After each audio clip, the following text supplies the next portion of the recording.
41 संख्याओं का औसत 65 है, 18 संख्याओं का औसत 67 है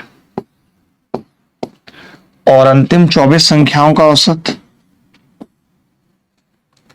63 है। यानी इसमें 18वीं संख्या कॉमन आ गई दोस्त। 18वीं संख्या कॉमन है, समझना मेरी बात को ध्यान से। जब कभी ऐसा सवाल आता है कि 18वीं संख्या निकाल दी, तो आप देखिए कि जी यहाँ पे कितना ज्यादा है, तो आपने कहा +2 ज्यादा है, यहाँ पे कितना कम है -2।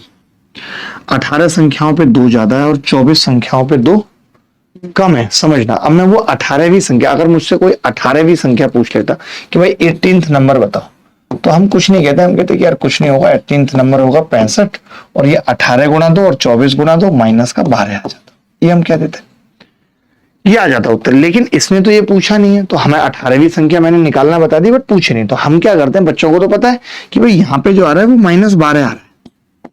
अब 18वीं संख्या जो है वो -12 कम है, यानी वो अपना जब जाएगी तो वो 12 छोड़ जाएगी। नहीं तो अगर वो 65 की होती तो औसत 65 ही रह जाता, लेकिन वो अपना 12 छोड़ जाएगी सबको। -12 आने का मतलब ये कि वो अपना 12 छोड़ गई। यही 12 जब 40 संख्याओं में बटेगा तो 0.3 एवरेज बढ़ा देगा सबका। तो जहां एवरेज पहले 65 था वहां 65.3 हो जाएगा, क्योंकि अगर वो संख्या 65 की होती, अगर वो संख्या 65 की होती जो 18वीं थी, तो एवरेज 65 ही बचता। बट वो तो 12 कम है बेचारी, यानी वो 53 गई है बस, तो 12 छोड़ गई अपना, वो बाकी 40 लोगों में बट जाएगा।